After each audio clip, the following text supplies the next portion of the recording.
Good morning, Santa Clarita. Welcome in. You are listening to KHTS, your hometown station, 98.1 FM and 1220 AM. Or are you joining us on Facebook Live? Good to see you. Good to be seen by you. Hope you're enjoying this morning.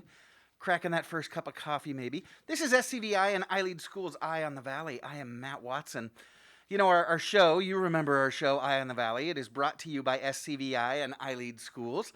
We are a network of charter schools with campuses in Castaic, Agua Dulce, Lancaster. In fact, we talked last week about the Agua Dulce campus opening their high school next year right here on the east side of town. Then a couple of campuses up in Lancaster. We've got a fully accredited online school, iLead Online. We've got a burgeoning homeschool program. Man, do we have a wait list a mile long for that. But it looks like we'll be opening up more positions next year. iLead Exploration is our homeschool program. For more information about iLead Exploration or any of our iLead schools, whether you're looking for a classroom-based online homeschool program, hybrid program, whatever you're looking for, visit us at ileadschools.org. You can check us out there. You can pick the school that's right for you, whether it's location or education model, and you can fill out a form to register, to get on our wait list, to get more information, whatever you'd like to do. That's ileadschools.org.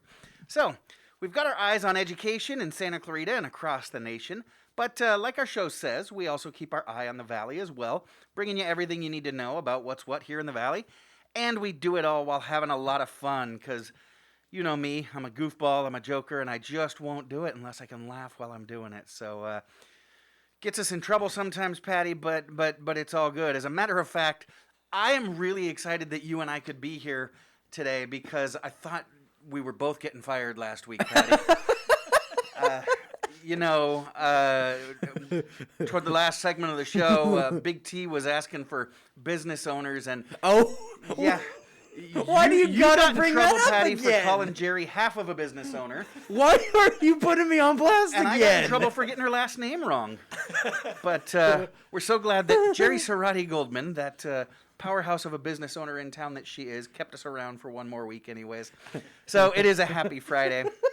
I'm telling you, it's going to be another gorgeous weekend here in the Valley. The weather is perfect again. A little overcast this morning, but it's going to burn off here soon. We have now moved into May. It's May already. We've moved into the yellow tier. So, and have you seen the map? Right? Yeah. Super excited about the yellow tier. Most of California is actually still orange. So Los Angeles County is now ahead of that curve. And then there's some counties that are still red. But here in LA, we're yellow. What does that mean? I have no idea, but they do say that Dodger Stadium is going to be at full capacity in a little over a month. So whatever yellow is, we're heading in the right direction. Well, everything in LA is heading in the right direction except for the Dodgers, man. Oh, jeez. Yikes. They keep finding ways to lose. Come on, boys.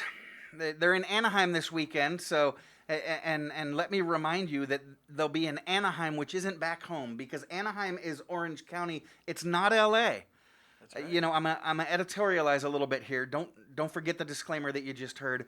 This is not necessarily the opinion of KHTS or its staff, and I'll go you one further. This is definitely not the opinion of iLead Schools or its staff, but forget about it. I'm the one with the microphone, right? So here goes. I don't care what they call themselves. The Angels are not from Los Angeles, okay? When I was a kid, they were the California Angels. So, okay, cool. Kind of like the Golden State Warriors. We all know they're in Oakland, but whatever, fine. So, but then they became the Anaheim Angels. A little more specific. Okay, cool, good. They're in Anaheim. They may as well be the Anaheim Angels. I like it. But then they started this whole Los Angeles Angels of Anaheim. Yeah, hot take. I know I'm about, 15 years behind on this. But this Los Angeles Angels of Anaheim, it's just bogus. Some of you might say, well, Matt, it is kind of accurate because, they did start here in L.A. They're named the Angels after Los Angeles. But I say no. They were only here in L.A. for 4 years in the early 60s, and then they moved down to Orange ever since. They've been at the Big A ever since. And if you want to follow that logic, then the Chargers should be calling themselves the San Diego Chargers of Los Angeles, right? And the Lakers would be the Minneapolis Lakers of Los Angeles. This is true. And, Brooklyn Dodgers of Los Angeles, so on. So if you want to disagree, go ahead. Come at me. I mean, the Angels at this point are just the Clippers of of baseball, with the Dodgers being Right. the Lakers, because they're always the top dog. So, at any rate, this weekend is a good time for the Dodgers to get right down there in Anaheim. So, let's go ahead and move on.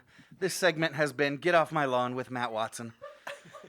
Not sure where that came from. Anyways, we've got a fantastic show for you today.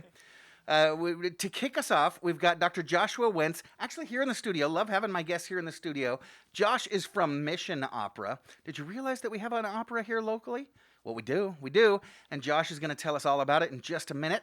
Big T's going to be coming in a little early again today. I understand he's got a business meeting a little bit later on, so he'll be swinging by here in about about a half an hour he'll be in. So he'll be on later this hour with Big T's 5 Minutes of Fame. Lots of fun. And in hour number 2, we've got Nicole Padovich and Cheryl Sena from SCVi's Upper School. We're going to ask them how things are going on at SCVi, figure out what their plans for graduation are. So don't go nowhere. It's going to be a lot of fun. So let's go ahead and get it started.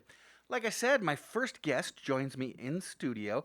Dr. Joshua Wentz is the artistic director of Mission Opera, production manager at Landmark Opera, and a wildly popular, I Googled you last night, a wildly popular associate professor of music at LA Mission College. He was born and raised on the banks of the Ohio River in Belpre, Ohio. But man, Josh, you have gotten around since then. That's what they say. Right? You've lived in over half a dozen states. You performed in 9 different countries, as well as around the United States as well. You teach theory, music history, voice, piano, choir, and you also own the Columbia Music Academy right here in Santa Clarita. Correct. You keep busy.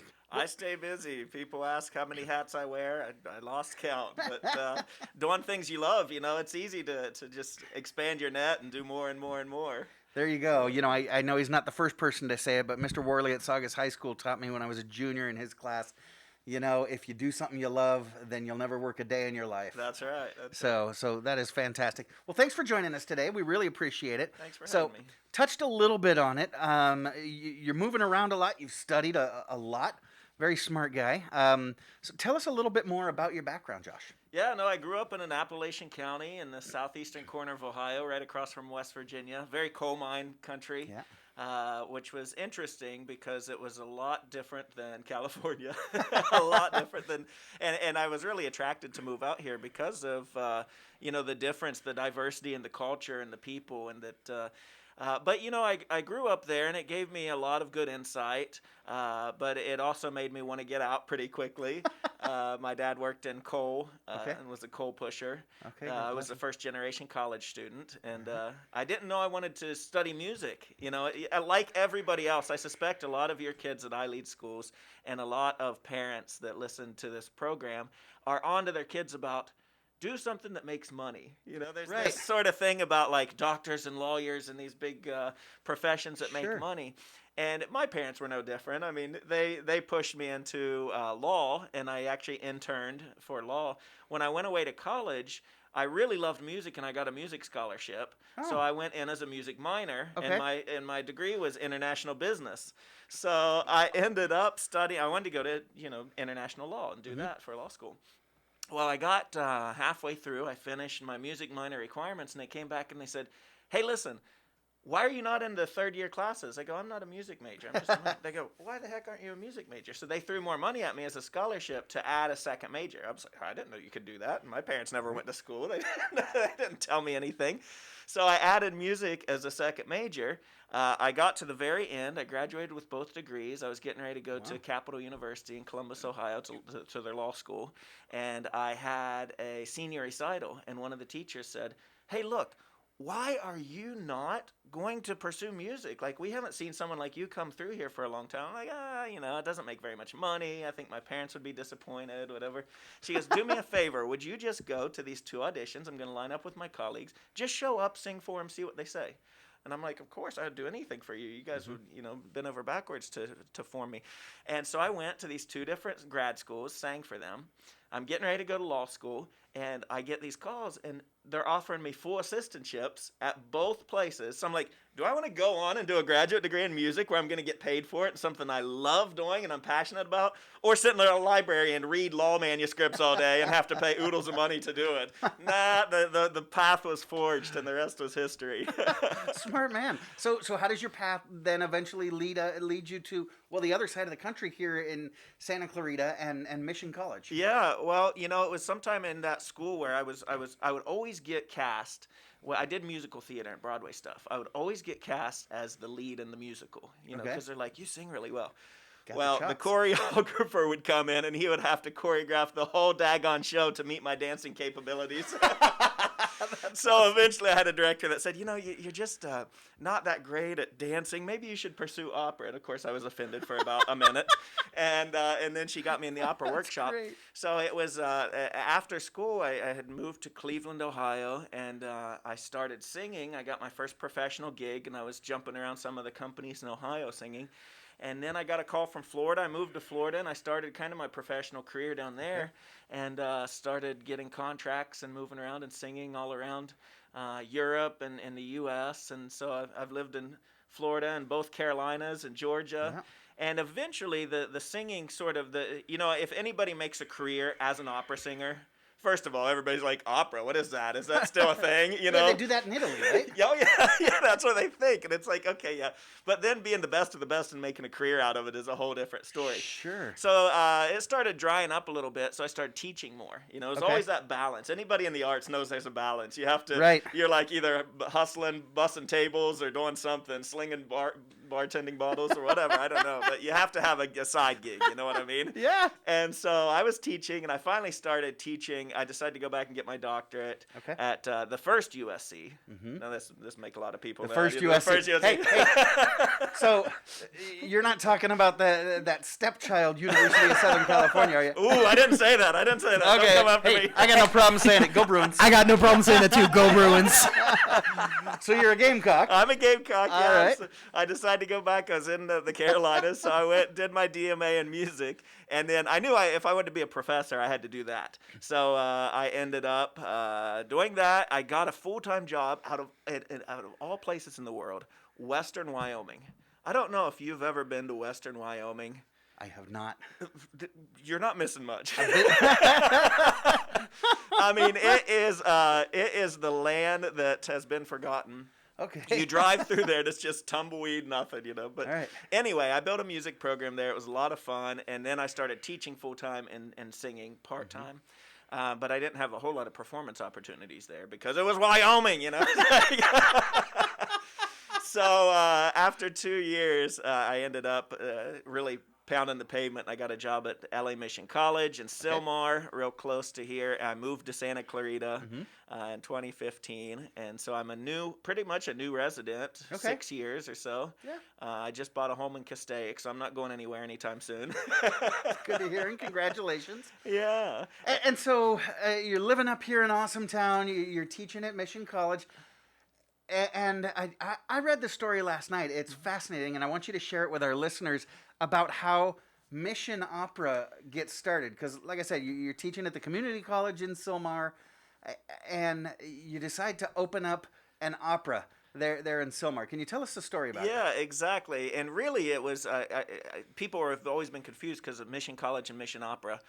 It's not necessarily in Sylmar, and it's not affiliated with Mission College. It is its own nonprofit. Okay. And the reason why is when I started teaching there, I found myself in the classroom the first semester, and I had a bunch of assumptions. Sure. And I'm drawing on the board, and I have a student ask me, they go, "Excuse me," this is like the second weekend, so I've wasted probably 3 class sessions thinking that these students knew what the heck I was talking about. And he said, "What is that symbol on the board?" And I go, "Which one?" I said, "Oh, the quarter note?" I'm like, "You don't know?" And I go, "Okay, raise your hand if you guys are confused." And very apprehensively, almost every hand in the class went up. And so I started polling. I said, "Have you guys been in a band or choir, orchestra in school?" 3 or 4 kids out of 40. So they're taking your class as a general ed elective kind of thing. Yeah, and so I really start digging in, and I go, "You guys don't have a music background? Did your teachers teach you to play recorder or something in school?" No. Did you have general music class? No. I thought, man, I moved to LA thinking like the land of Hollywood and cinema all and high performers, arts yeah. and everybody's. Sure. And so it was really an eye-opening experience for me that those feeder schools didn't have strong music programs. And I thought, wow. Yeah. So, then I started looking around, and I was going to different operas and getting involved and starting to sing and direct shows here. And I thought, we don't really have affordable opera. If people want to go see opera, or they're curious about it or whatever, usually they go to LA Opera in downtown LA. Sure, yeah. Right? Dorothy Chandler Pavilion, you Yep. pay $150 for a seat. It's like, Buy a new suit because the old one isn't nice enough. right. And who wants to do that? I get it. Like, unless that's your thing, and it's my thing, so I'm not bashing anybody else, you know. No. But if you want to get people to come to the opera for the first time, don't give them a high ticket price, and So I said, why don't we do high quality opera in theater with orchestra, with the full design plan, set design, light design, great costumes, great storytelling. And I just launched a nonprofit. I said, you know what? I've been doing this for a long time. I found myself, working with Landmark and some other groups in town. And I thought, I should just launch my own.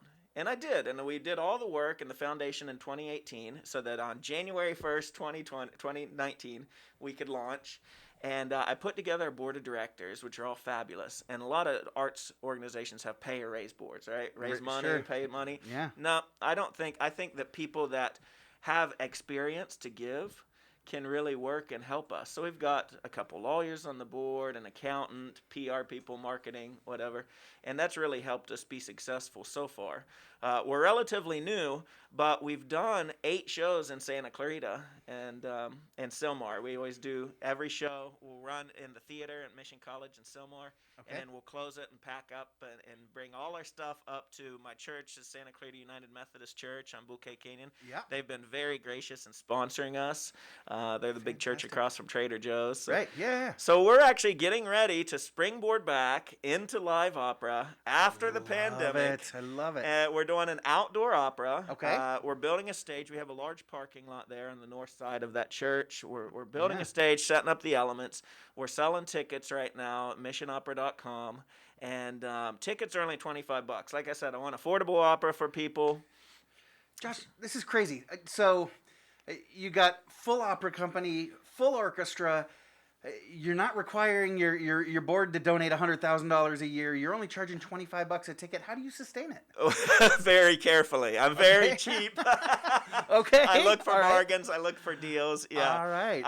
And because we're new, it took a couple years. Nonprofits, I don't know if normal people know this, but nonprofits, when you start, you can't qualify for grants for a couple years. You've got to have at least 2 years of tax reporting to even get a seat at the table to apply. Okay. So a lot of organizations don't make it the first couple years because they just, ticket sales can't sustain a company. But, having people that are hungry for volunteer work, that are passionate about the arts, that want to get involved in one way, shape, or form, we've really put a call out. And, I encourage all listeners, if they're curious about it, if they like to volunteer, if they like the arts, if they value music education, look us up, on missionopera.com. We have a lot of opportunities for volunteers. We're looking for folks to just help us set up, tear down, ushering for these shows in June. The next show we're doing, the outdoor show, is called Le 66. Which means? Sounds fancy, doesn't it? It means it sounds 66. French. It is French. All right. We're actually doing it in English for one cast, and we're doing it in French for the other cast, so people that are sort of traditional opera people. So we've double cast it. On Saturday, June 5th, and a week later, Saturday, June 12th, will be the French cast. And they'll sing the songs in French, but the dialogue it's sort of musical theater. It's very Broadway-esque, this one. Dialogue in between the songs, that's going to be in English. Because, the dialogue advances the plot, so, make people understand. Okay, so I can still feel a little bit more high class if I go to the French performance, listen to the songs in French, but I can still understand the dialogue in English. That's right. Because I flunked out of French, Josh. Exactly. And we always, I don't know if we'll do it this time, but we always do subtitles, super titles above the screen. Okay. Above the theater, excuse me. Okay. But so if it's ever in Italian or French in this case, you'll have super titles. Now, I'm not promising that yet for this show because it's outdoors. Right. And that's a huge challenge. You can have a guy sitting in the corner shouting like Garrett Morris. Yeah, right? There you go. He just said. Yeah, so it's really exciting. So if you want to see, and I encourage people come and see it in both, in French and this. My hope is that people will come one night and be like, "Oh my God, that was real! I didn't expect that to be that good," and they'll invite friends and neighbors to come back the second night. And it's 2 different casts, and they're all-star casts. So we've got some folks. Gabriel Monroe is coming to sing the baritone role. He sings at LA Opera all the time. We've got Aaron Ball, Sean Taylor, Jesse Masudi, and this beautiful soprano that I've never had the opportunity to work with yet. Her name is Alba Franco Cancel, and gorgeous Spanish soprano. So really looking forward to having her. And then Chris Hunter from Loxa and from some of the Musical Theater West down in. So he's a big name in LA. And again, we can get tickets at missionopera.com.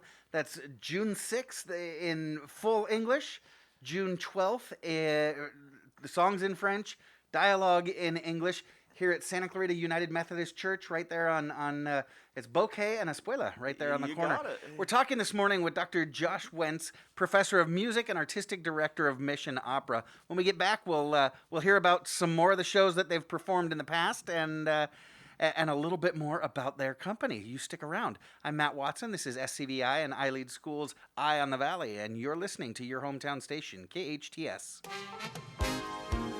Green Thumb International, your lawn and garden professionals, have the widest variety of shrubs, flowering plants, and garden supplies in the Santa Clarita Valley. Condition and fertilize your soil. Water does not easily penetrate clay soils and may pass too quickly beyond the root zone of plants in sandy soil.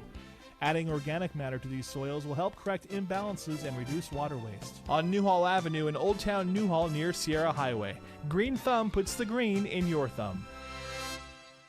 Have you heard that you can attend college tuition-free for your first 2 years? The Canyons Promise program at College of the Canyons can make that happen. First-time, full-time students in fall 2021 are encouraged to sign up now for Canyons Promise. Benefits include paid enrollment fees, access to program counselors, priority registration, and more. Attend COC tuition-free. Visit canyons.edu/promise now for information and important deadlines. Canyons.edu/promise.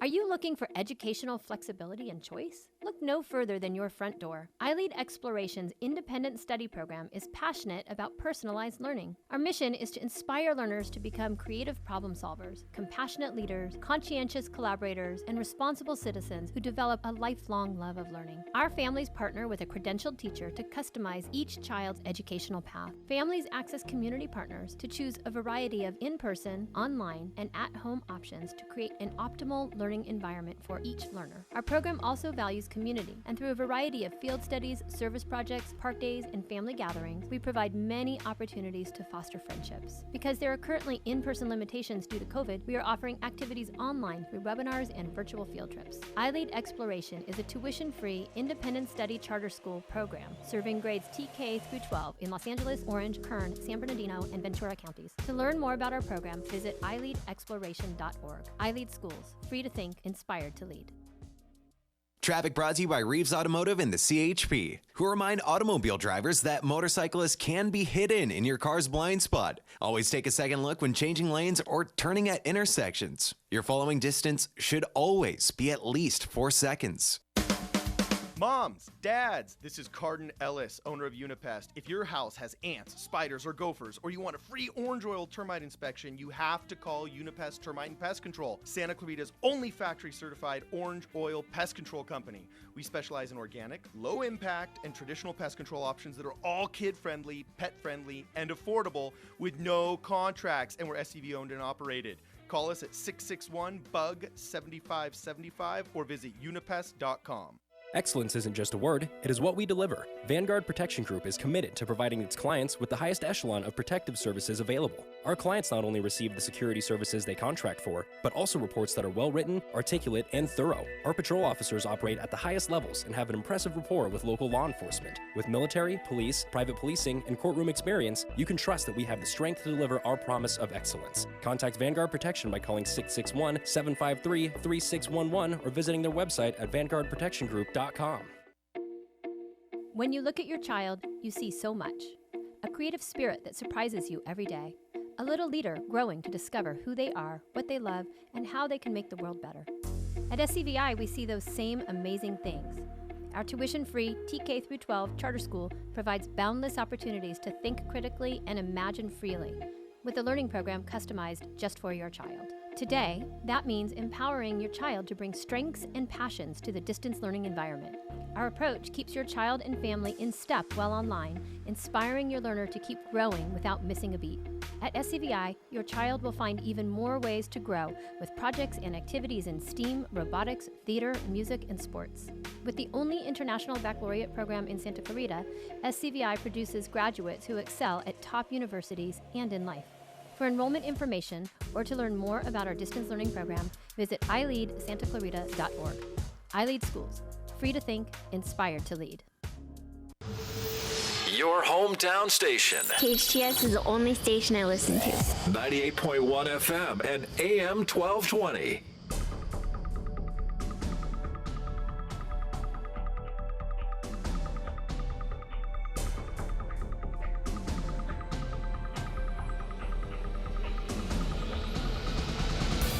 Welcome back. You're listening to KHTS, your hometown station, 98.1 FM and 1220 AM.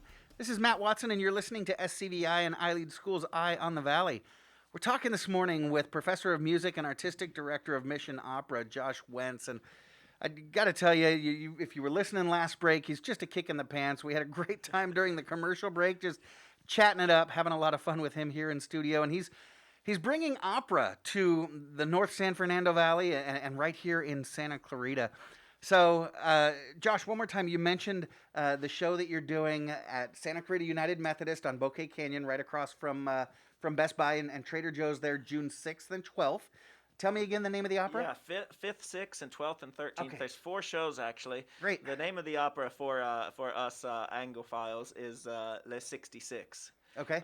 It sounds so much more fancy. It was written originally in French by Offenbach. Le 66. Okay. You can walk around and just say that and make people look at you funny. Well, that's the one thing I do remember from French class is my numbers. So There you go. Perfect. Right. So yeah, it's actually a little bit about the show.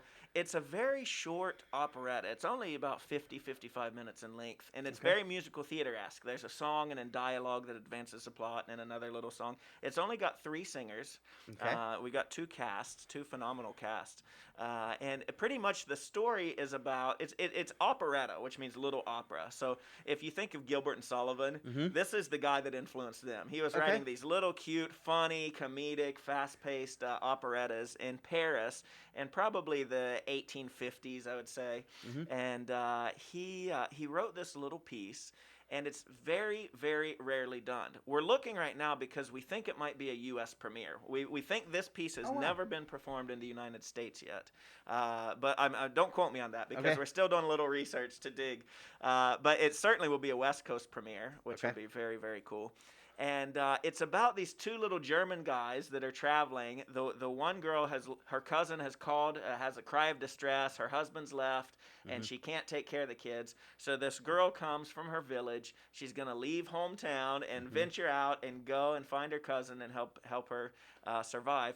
And well, this boy that likes her is like, I'm not going to let her go. So they take their ukuleles, their little guitars, and they travel. They're traveling musicians. And upon the road, they find a peddler selling all kinds of stuff. And he gets them a lottery ticket, and the lottery ticket has the number 66 on it, hence the name of the opera. And he thinks he's won because they say, oh my gosh, the winning number, 66. So he borrows money from the peddler and goes out and buys all these extravagant clothes, right? Only to discover when he comes back and he's spent all this money and is in debt that he was reading the ticket upside down and it was actually number 99. Mon Dieu. How do they get out of this dilemma? Come to the opera and see. All right. Yeah, so it's June 5th and 6th, June 12th and 13th. All shows are at 6 p.m., right before twilight. Tickets are only $25. I tell you what, for our listeners, after tonight, I don't have it on there yet, but I'm going to go home. I'm going to put on there a discount promo code, KHTS, for KHTS inviting me today, and iLead Schools for inviting me today. So anybody listening to KHTS or anybody affiliated with iLead Schools, go on to our missionopera.com. It'll direct you to Brown Paper Tickets, which is our ticketing platform. And when you get there, type in KHTS for a promo code. It'll give you 25% off. So you've already got cheap tickets. You're giving us a KHTS discount. Love that discount code. It's not on there yet, but it'll be on there. So by, we'll wait by, 24 by, hours. yeah. Okay, fantastic. And your opera is got dialogue in English. It's less than an hour. What a great way to introduce the kids to the theater and to the opera. What a great way to maybe introduce someone that you're dating that might not be into the opera. Absolutely. What a fantastic entryway into that kind of show. So we've got to ask you, because everything revolves around that little virus today.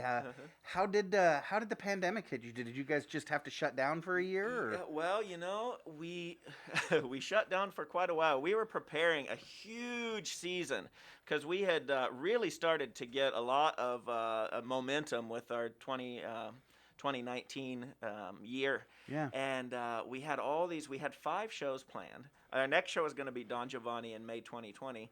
And of course, when the pandemic hit, that immediately threw that off.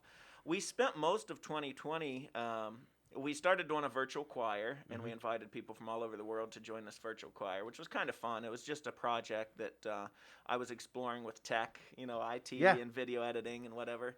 But finally in 2020, we barked up a deal to do 3 shows. One of them was a multi-collaborative Suor Angelica with VOPA, which is Valley Opera and Performing Arts in the Reseda, Woodland Hills area, and it was a collaboration with Opera San Luis Obispo. So it was a pretty big show. We combined resources, and we did a full cast and orchestra, and it was beautiful. And in Mission Opera by ourselves, we decided to do 2 little American operas from Menotti, Giancarlo Menotti, the Italian-American. He wrote in English around the 1950s. One was called The Telephone, and one was called The Medium, and we paired those together. And the reason we chose these is because they have small casts, no chorus, no ensemble. And what we did, it was very innovative, I think. And, we're up for some awards in National Opera Association, and we're going to apply to Opera America because we took this sort of pandemic that the world handed us, right? Hand you lemons and make lemonade. There we go. And we sort of used some resources of our Hollywood friends and people that know TV and video editing and camera work. And we made this telephone with very much cut angles. To do it safely, we had a camera people come and film me. I sang one of the roles. And Madeline Stern, a soprano in Long Beach, beautiful singer.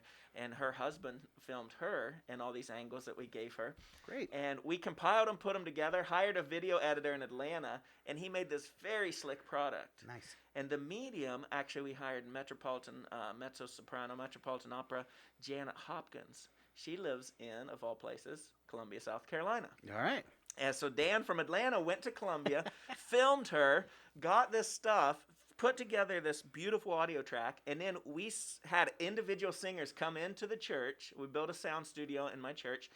We had them come in and sing individually into a microphone with the plexiglass and the whole thing, and they would layer it. So it was one, okay, now Matt's come in, so we can hear Matt in my headphones, and now Patty's going to come in and sing his side, so he came and sang, and we just kept layering it and mixing it as we went along. And then we did a full video, and all these actors had to come in with black drapes all around them so that we could add. We didn't want to do green screen because of all the keying and the business, but we did black, and it's a very dark horror opera anyway. Okay. And we did one person at a time, and they had to act and react and interact as if there were people around them. But because of COVID, we were being very, very, very safe. And we just filmed them one at a time and then edited it later, and it looked really cool. I love the innovation, because the pandemic, it caused, it seems like some sectors of society or some individuals in society to really innovate and say, okay, well, I can't do it this way. How can I do what I need to do? And then other folks just kind of went, oh, pandemic, can't do it. And so I absolutely love the innovation. And I figured out the answer to my other question. If you're not charging a ton of money and you're not forcing your board to donate a whole bunch of money, how are you able to stay afloat? And I figured it out. A, you're working your tail off, and B, it sounds like you're doing just a phenomenal, just a great job putting together some amazing productions. Yeah, thank you. And we've been very, very gracious. We've been very lucky to get some grants. I would like to thank the City of Santa Clarita and the Arts Department. The Arts Council have given us a great grant for that Menotti. Okay. The Department of Cultural Affairs in LA and Los Angeles County Arts and Culture have all provided us just fantastic grant money. And paired with some of the CARES money that we got this year, we were really able to put our best foot forward and make art in the time when people needed art the most. Well, yeah, and you said it. Boy, schools really seem to cut art first and then bring it back last, and it's something that's so needed in our society. So glad to hear that our city and our county are investing in the arts. Now, you've got Les 66 coming up the first couple of weeks in June. Yeah. Have you got anything in the works for after that? Oh, yeah. We'll finally get our Don Giovanni back on in October. I'm looking at the last 2 weekends in October.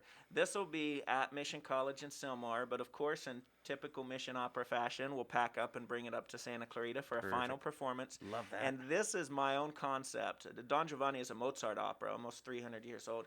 Okay. And it is about Don Giovanni the womanizer, Don Juan. The guy that chases around and promises the women he's a nobleman, and he promises them that he's going to marry him, and he does whatever he does, and he slips away like a thief in the night, and they have to chase after him. Well, I've decided to change it, and my character is like a Harvey Weinstein-esque director. Oh, that's yucky. So it's modern day. Okay, it's yucky. I like it. It's all taking place in a studio. So you'll see camera things moving around and set pieces being moved. And he's got his office and the famous casting couch on set. And for people that know Don Giovanni, the whole show starts with a fight, and he kills this military comandadore, this comandante, or however you say in English. And he, and for the rest of the story, he's haunted by this sort of like the ghost. And at the end, well, I won't tell you the end in case you didn't see it. No, maybe you don't want to tell come me. see it. But I've decided 300 years old, right? but it's, spoiler alert, folks. Spoiler alert. Yeah, but the whole thing about the Commendatore and the daughter that he has sort of caused this grief with. I don't know what can I say on the air. I better be careful what I say, right?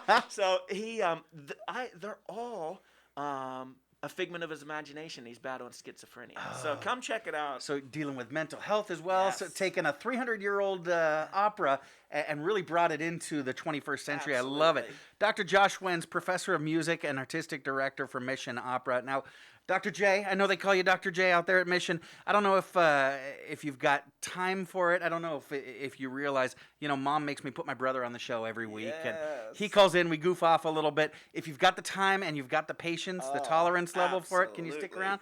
All right, fantastic. This is going to be fun. You stick around too. You're listening to SCVi and iLead School's Eye on the Valley. I'm Matt Watson on your hometown station, KHTS. The shows must go on. The Main in Santa Clarita is your destination for free online music, theater, art, and entertainment opportunities. Tune into fun variety nights, join a talent show, learn from filmmaking experts, attend a modern play, and more from the comfort of your home. For more information and to view upcoming events, go to facebook.com/themain.newhall or at themain.org. Enjoy the shows. Gilcrest Farm is now open for your family's spring and summer fun with ongoing weekend farm visits. Enjoy goat yoga Saturdays through May. Capture lasting family memories with a family campout over Memorial Day weekend. And Gilcrest Farm Summer Camp is back for your kids. Gilcrest Farm is up Bouquet Canyon, just past Vasquez Canyon Road. Nostalgia has returned to Santa Clarita. All your family fun is happening now at Gilcrest Farm. GilcrestFarm.com. Accidents happen, but rest assured Patterson's Collision Center is here to help. Patterson's is a family-owned and operated collision repair facility providing the Santa Clarita Valley with premium collision repairs. Patterson's prides itself on being the only California-certified green repair shop in all of Santa Clarita. They are insurance claim specialists and even offer payment plans for your deductible. For personalized, friendly service, visit PattersonsCollisionCenter.com. or call 294-1011 and let Patterson's Collision Center help ease your worries today. Thank you for supporting Duncan during the COVID-19 pandemic. Duncan in Canyon Country and on Bouquet Canyon is now hiring team members, shift leaders, and assistant managers. Duncan offers competitive pay, career growth, benefits, flexible hours, team member discounts, and a fun work environment. Apply at DuncanDonuts.com and search careers. Make sure to try the new avocado toast or grilled cheese sandwich. All Duncan restaurants are independently owned and operated by individual franchises. The Santa Clarita Valley runs on Duncan. KHTS strives to give the Santa Clarita Valley all the information they need.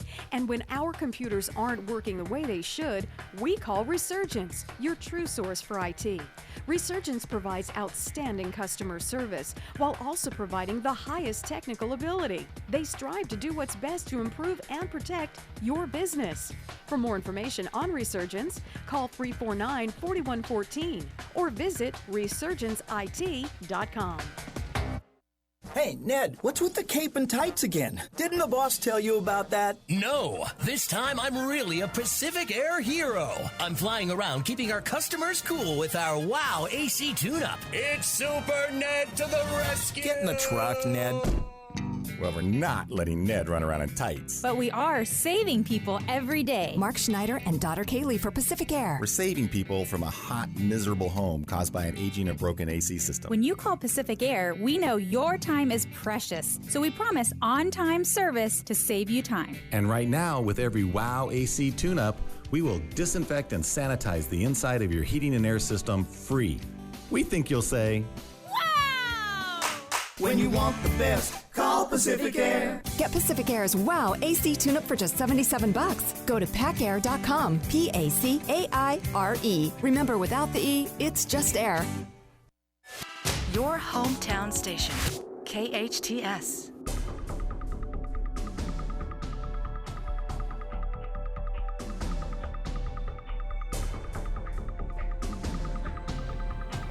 Welcome back. You're listening to KHTS, your hometown station, 98.1 FM and 1220 AM. This is Matt Watson, and you're listening to SCVi and I Lead Schools' Eye on the Valley.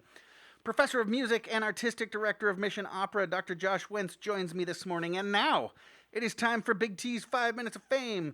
Big T is a longtime resident and leader here in the Santa Clarita Valley. He's an executive and a philanthropist. He is the quintessential family man and community member, and he's been fishing around for weeks to find out what gift I'm getting Mom for Mother's Day so that he can go one better. But it doesn't matter. He's already Mom's favorite. Big T, welcome to the show, brother man. Morning, Maddie. How are you? Doing well. We've got literally like about 5 minutes today, so let's keep it fast paced. Josh is going to be joining us today. Engineer Patty's going to be playing. Yep. Frogger's on the ones and twos. So let's do it. Perfect. Ready? So a little bit of quick trivia. What's the capital of Wyoming? Josh. Cheyenne. Nice. Quick on his buzzer, man. Which opera opens with the line, and I apologize, Questo mar rosso mi amolese? I know. I'm gonna give these guys a chance to buzz in. I got nothing, so I'm good. I got nothing. Go ahead, Josh. Josh, it's Giacomo Puccini's famous opera La Boheme. I was gonna go with that. I wouldn't have. That is correct. True or false? Frogger. May 5th. I was looking at time too. False. You got me. False. Patty. False is correct. Cinco de Mayo, Mexican Independence Day. That you is beat false. me, Matt. Right? Beat him at a true and false. In which Italian city is Teatro alla Scala? Josh. Frogger. Frogger. I'll go Florence. Incorrect. Josh? La Scala's in Milan. Milan we got a is ringer correct.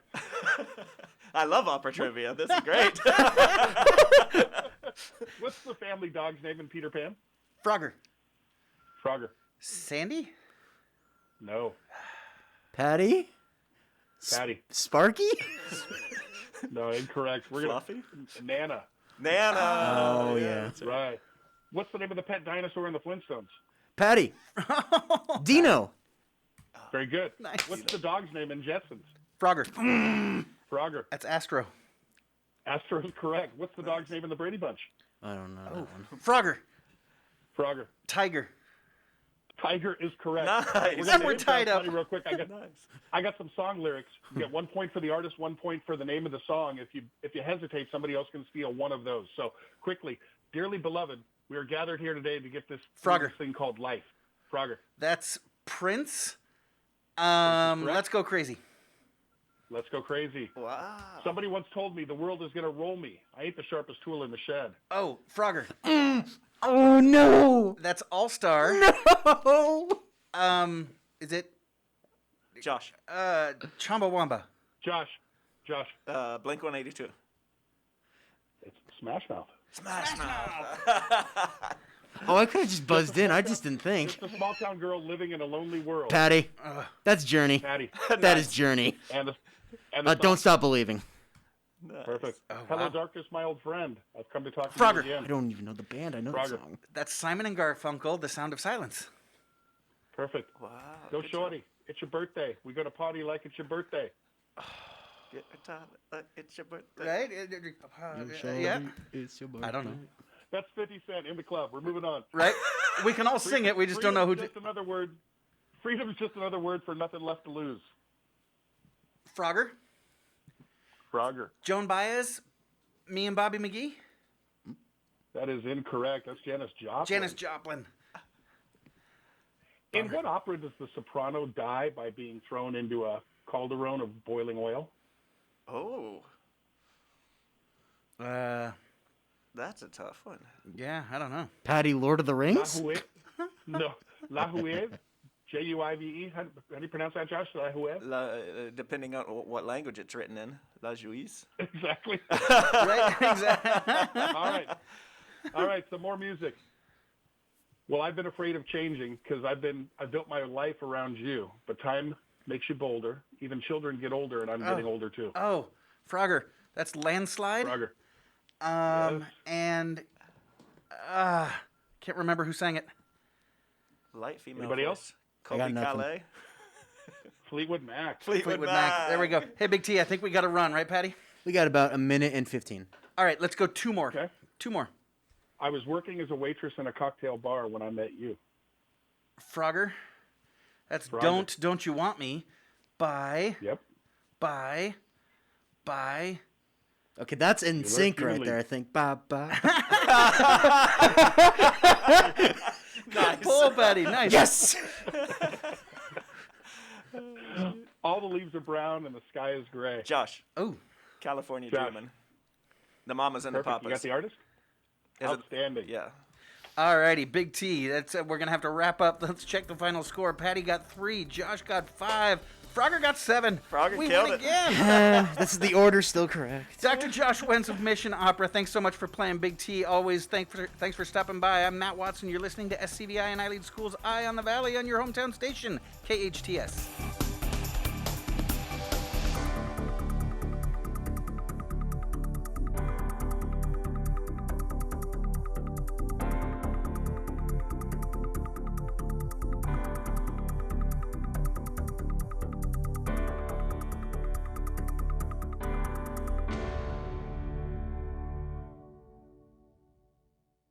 Hello, I'm Mike Lindell, inventor of My Pillow, here to tell you about my Giza Dream bed sheets. I made sure that they would be everything you'd ever want in a sheet set. I started with the world's finest cotton called Giza. It's only grown in a region where the Sahara Desert, the Nile River, and the Mediterranean Sea all meet. The long staple cotton makes my Giza Dream sheets ultra soft and durable. They come with extra wide pillowcases to fit over any pillow and extra deep pockets to fit over any mattress. Not only that, they come with my 60-day money-back guarantee and a 10-year warranty. And now you can get the best sheets ever for the best price ever. When you buy one of my Giza Dream bed sheet sets, you'll get another one absolutely free. I personally guarantee that they'll be the most comfortable sheets you'll ever own. Go to mypillow.com and use the promo code KHTS or call 800-973-3927 and use the promo code KHTS. That's 800-973-3927 or go to mypillow.com and use the promo code KHTS. Santa Clarita Valley residents now have greater access to the excellent physicians and high-quality medical services for which Providence Holy Cross is known. Providence Holy Cross Health Center in Santa Clarita features state-of-the-art cancer and imaging technologies, as well as board-certified physicians in a variety of medical specialties. Quality and compassion from a healthcare provider you can depend on. For more information, call 1-888-HEALING or visit us at providence.org. Traffic brought to you by Frontier Toyota. Frontier Toyota reminds you to drive safely. Shop from home at frontiertoyota.com or visit their showroom on Valencia and Creekside. See their all-new, hot and exciting 2021 Toyota Camry. Frontier Toyota, the Camry Kings. Consumers Furniture is back open for your business. The safety of our community and our staff, above all, is most important to us. We will provide a safe and clean environment for you to find the perfect piece of furniture for your home. To help you with your purchase, we are offering 25% off your entire order or 24 months, same as cash financing. And for our awesome essential workers, we will deliver locally your furniture free of charge. Consumers Furniture is located in the Centerpoint Shopping Center below Sam's Club and Walmart. 98.1 FM and AM 1220. I'm Dana Lash. Join me as we tackle the issues of the day and talk about all the people in government that we don't like. The fun begins at 9 on your hometown station, 98.1 FM and AM 1220 KHTS. Join Dana every Monday to Thursday from 9 till noon and Fridays from noon to 3 on Santa Clarita's hometown station, 98.1 FM and AM 1220 KHTS.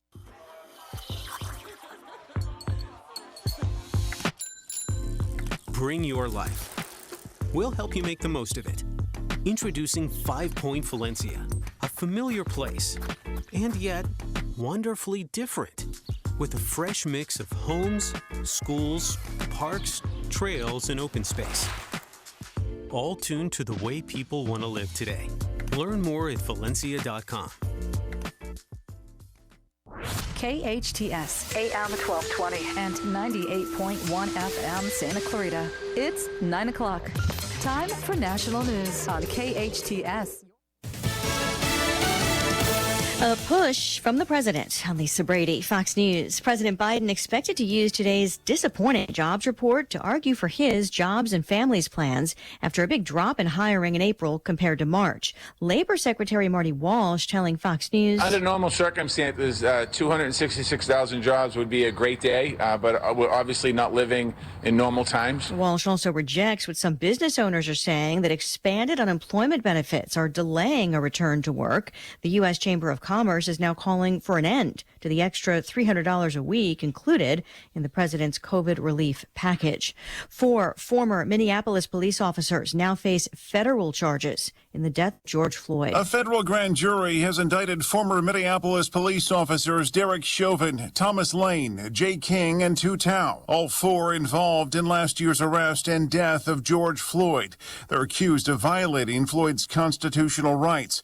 Derek Chauvin is also named in a second indictment stemming from a separate arrest and neck restraint in 2017. Chauvin awaits sentencing following last month's conviction on state murder and manslaughter charges. The 3 other officers head to state trial in August in that case. Fox's Jeff Manasso. Vice President Kamala Harris holding a second virtual meeting with Mexico's president as part of her focus on the root causes of a migrant surge at the southern border. Together, we can make progress, and we can create and build a sense of hope for the people of the Northern Triangle for the future. She's planning to visit Mexico and Guatemala next month. Meantime, there are reports the Mexican leader is questioning U.S. funding for an anti-corruption group that has been critical of his administration. America is listening to Fox News.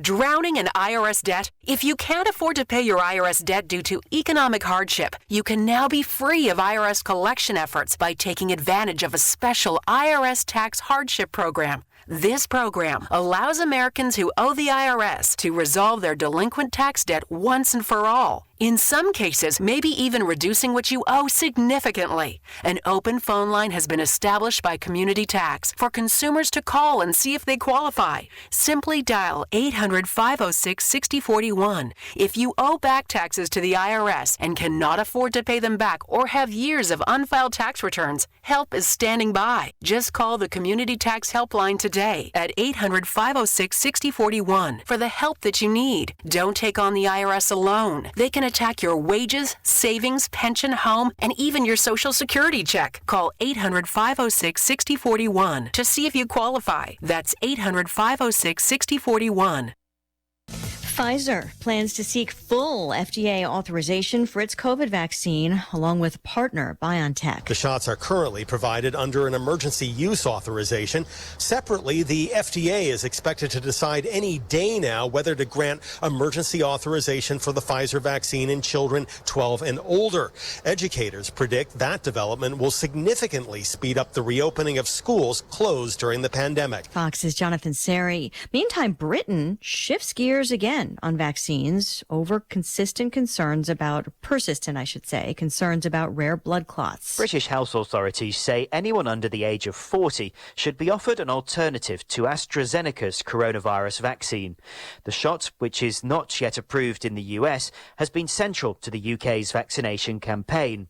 But there have also been concerns about serious blood clots in extremely rare cases. The advice puts a high priority on safety. Vaccine advisor Lim Wei Shen says the new guidance is not hard and fast and only applies if alternative shots are available. Any vaccine offered early is preferred to a vaccine offered too late. In London, Simon Owen, Fox News. A World Health Organization panel gives a green light to another vaccine made in China, which could pave the way for millions of doses to reach needy countries through a UN-backed program. Most of us can't imagine climbing Mount Everest once, let alone 25 times. But that feat has been achieved today by a Sherpa guide who broke his own record for the most ascents of the world's highest peak. Everest was closed to climbing last year on both its Nepal and China sides. Nepal's tourism department says the history-making Sherpa is part of the first group of climbers to reach the summit this year, fixing ropes on the route so others can follow later this month. I'm Lisa Brady. This is Fox News.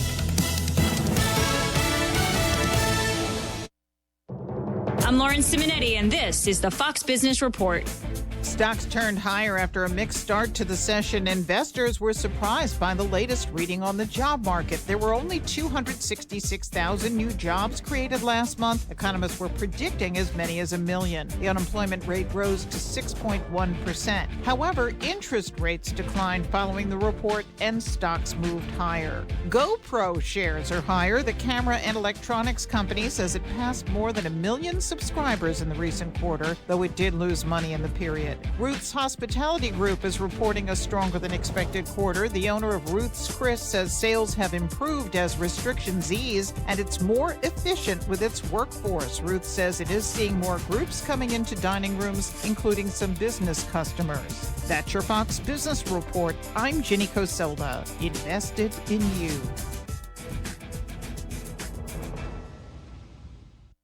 Only T-Mobile for Business uses unconventional thinking to help businesses realize new possibilities, like our WFX solutions, enabled by our nationwide 5G network that help teams stay connected and productive where work happens. We also provide an award-winning customer experience and first-class benefits with every plan. Get unmatched network support and value without any trade-offs at T-Mobile.com/unconventional. Capable device required. Coverage not available in some areas. Some uses may require certain plan or feature. See T-Mobile.com. Thanks for listening to KHTS AM 1220, Canyon Country, California. K260CO 98.1 FM, Santa Clarita, California. Folks, this is your pancake speaking. If you look out your window, we're flying over IHOP's delicious international pancake combos. Sweet tres leches. A pancation wonderland with views of Belgian chocolate, tres leches, and vanilla spice. Pancakes. Pancakes. Pancakes. Pancakes. You know, let's back this thing up and take another look. Go on a pancation with international pancakes at IHOP, starting at $4.99. Are you looking for educational flexibility and choice? Look no further than your front door. iLead Exploration's independent study program is passionate about personalized learning. Our mission is to inspire learners to become creative problem solvers, compassionate leaders, conscientious collaborators, and responsible citizens who develop a lifelong love of learning. Our families partner with a credentialed teacher to customize each child's educational path. Families access community partners to choose a variety of in-person, online, and at-home options to create an optimal learning environment for each learner. Our program also values community, and through a variety of field studies, service projects, park days, and family gatherings, we provide many opportunities to foster friendships. Because there are currently in-person limitations due to COVID, we are offering activities online through webinars and virtual field trips. iLead Exploration is a tuition-free, independent study charter school program serving grades TK through 12 in Los Angeles, Orange, Kern, San Bernardino, and Ventura counties. To learn more about our program, visit iLeadExploration.org. iLead Schools, free to think, inspired to lead. Excellence isn't just a word, it is what we deliver. Vanguard Protection Group is committed to providing its clients with the highest echelon of protective services available. Our clients not only receive the security services they contract for, but also reports that are well-written, articulate, and thorough. Our patrol officers operate at the highest levels and have an impressive rapport with local law enforcement. With military, police, private policing, and courtroom experience, you can trust that we have the strength to deliver our promise of excellence. Contact Vanguard Protection by calling 661-753-3611 or visiting their website at vanguardprotectiongroup.com. The following is sponsored programming and does not necessarily reflect the views or opinions of KHTS or its ownership.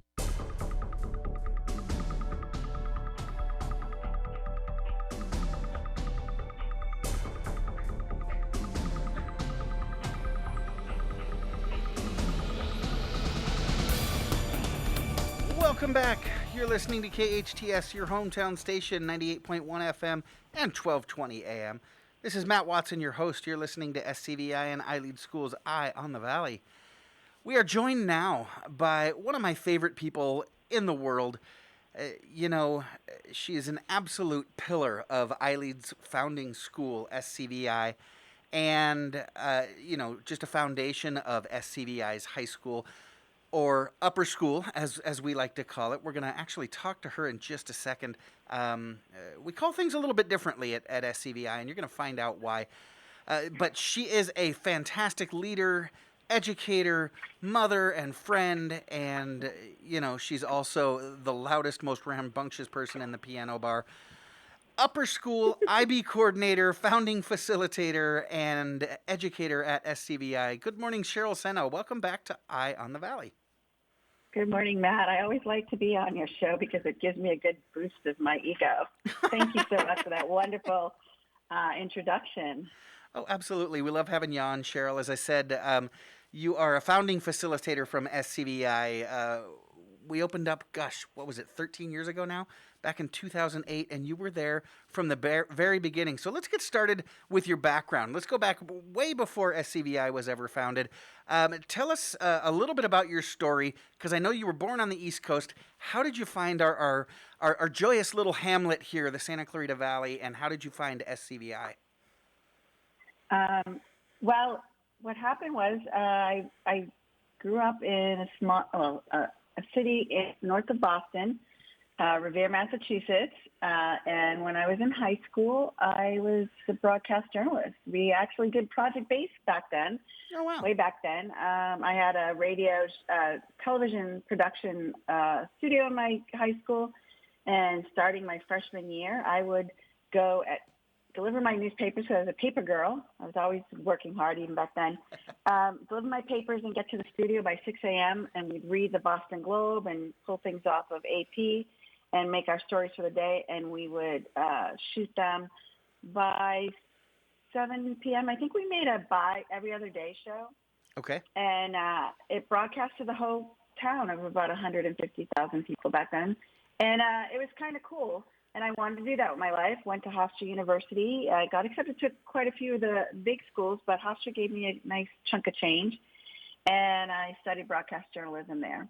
While I was there, I was still a working class kid, so I paid my way. And I got a job being a resident assistant, and then got to work I got a graduate assistantship to get a master's in English. Okay. Long story short, I came to Cal State LA, worked in the housing department for a while, and decided I wanted to be an educator. What a lucky place to be. Cal State LA is a great educational school. And I got my certificate and began teaching in 1995. So I had my second career in 1995. Taught seventh grade for a few years and then stopped for a while to bring up a family. Along the way, moved to Santa Clarita and got back into teaching 8 years into momhood, and teaching had changed a lot. So, and I call it teaching because that's what it was back then. Sure. But in the 90s, where the school I was working at was doing a lot of the things we do at SCVi, project-based learning. We were doing portfolios with each learner to figure out what they could do rather than through a test. Oh, okay. And I was a fish out of water when I came back. I could not do the teach the test thing. It's just not who I am. And because in your after a time year- off, No Child Left Behind had come in with the high stakes testing and Oh my goodness! race to Yes. the top and all that wonderful, wonderful stuff where the only thing that matters in education is the score at the bottom of the page. Yeah. Interesting. So Interesting. so I didn't do well with that, and after a year, I was told I wasn't a right fit for that, and I wasn't. I was really a fish out of water. Mm-hmm. And I heard about SCVi through a friend, Cindy Jew. She works at Cal-Lu. She works in the teaching credentialing program, and got hooked up with Amber Raskin through that for a while to be a ghostwriter to help them because I'm also a writer. I dabble in writing on the side. I've written a couple of novels pre-published, and came in for an interview, and the rest is history. I sat down with Don Evenson and Amber, and we talked about what education was for us, and had a job facilitating English to their first class of 7th grade learners. Cheryl, in I love December of 2008. So when our school was just opening, I love your story. It's always such a fascinating story, and I think I've probably heard it a dozen times now, and I learn something new every time. I didn't realize that you actually had your own TV show there in Massachusetts. You skipped my favorite part of your story, your phenomenal athletic career. As a rugby player? Yep. Rugby, football, and field hockey and track, yes. You were quite athletic, and it's funny. You giggle and I giggle. Our listeners can't see how incredibly tiny you are, and to think of you as not only a rugby player but a captain of the team just always cracks me up. But you've definitely got the personality of a rugby captain. So you joined us. It's actually a great story. I want to tell you one story about that because it really kind of shaped me as an educator. Okay. When I was in 9th through 12th grade, my parents got divorced, and I was struggling as a learner. Mm-hmm. And I would skip classes a lot. And one time I got caught by a little tiny PE teacher, her Coach Cuz, Mm-hmm. and she used to wear a field hockey skirt. We always made fun of her because we're like, what are you doing wearing that every day? Anyway, she pulled me aside and she said, hey, Sena, I'll give you 2 choices. And I'm like, all right, what are my 2 choices? You join the field hockey team or I'll call your father. Guess what, Dad? I'm an athlete. Yes. And it happened again in the spring. And so that was like that compassion piece. Right. Compassion piece that I learned from an educator has carried with me, and that whole 2 choices thing. And it really helped me. And actually it turned me around because I was kind of, the new word is languishing. I wasn't doing well. My parents were getting divorced, and I was just skipping school and hanging out and not really doing well. And she kind of turned it around with those 2 choices. I joined and you have to keep up your grades if you're an athlete. Right. All that good stuff. Yeah, because then you get thrown off the team, and then she's calling Dad. Gosh. Yeah. I love restorative justice, right? Yeah. You know, she could have punished you. Called it that. Right. She could have punished you, but that would have just solidified that role in your life, and who knows where you would have gone from there. So talking about roles in life, so you hired on at SCVi in 2008, and it's really not hyperbole when I introduced you saying that you truly are the foundation of our school and our school network. You, along with our founders, Dawn and Amber, really helped build the culture and the model of our school. And you, Cheryl, are you the last founding facilitator still in the classroom at SCVi? Still in the classroom, yes, at SCVi. We've got we still several have, founders. Founders still in our overall big umbrella organization, but we also have Tina Taval is a resident, leader in resident. Right, she's in administration now. So last founding facilitator still in the classroom, but you're not in the classroom full time. What's your role, or what roles, plural, do you serve at SCVi? I, aside from facilitating English and IB International Baccalaureate English, I am the IB coordinator and the senior advisor for the class of 2021. So I want to talk about your role as senior advisor a little bit later on. You brought up IB coordinator. Talk to us a little bit about, for our listeners that aren't as familiar with IB, which stands for International Baccalaureate, what is the IB program and what does that bring to our school? The IB program, International Baccalaureate, is an international program, and its goal is to create lifelong learners who look at the world through a global context. And it began in the 60s when you had people who worked for, they were international workers. Either they worked for, I'm totally losing my train of thought here. Well, you got maybe a company that works for a large international oil company that moves from country to country. Countries or, that work for the United States. Oh, and ambassadors, stuff like that. There's diplomats. the word. Gotcha. Diplomats and ambassadors. And the nature of their job is it changes often. One year they could be in France, the next year they're sent to China. And so they wanted to create an educational system that was cohesive, but could also provide their children with experience that universities and colleges throughout the world would understand was a robust and rigorous experience. And when we first started our school, I believe it was in, I'm going to say the spring of 2009, Amber, Dawn, and I had heard about the IB program. We looked into it. That was when we were predominantly an international focus. And everything, it checked off so many boxes because the program really believes that in critical thinking, it believes in social emotional learning, and the types of experiences they believe in are the same types of experience we believe our learners should have: collaboration, autonomy, choice, social emotional well-being. So it really was a great find for us and a great fit for us. When we decided to as we grew into a high school in 2009-10, we looked at answering many questions. One is, if you know anything about our lower school, we do not, our learners do not get grades. They get evaluated holistically, and whether or not they meet their goals, and a lot of their evaluation is through narratives of what the learner can do rather than what they can't do. Well, so let me stop you right there, because I know what parents who aren't familiar with our program are thinking. Wait a minute, you don't give your kids grades. Well, that sounds really touchy-feely, and so then the parents never know how they're doing in school. The opposite, with those narratives that kids get on their reports of progress, the opposite is actually true, isn't it? Your facilitators, your staff, the teachers are really informing the parents so much more than any letter grade could ever do, right? Yes, totally informing them.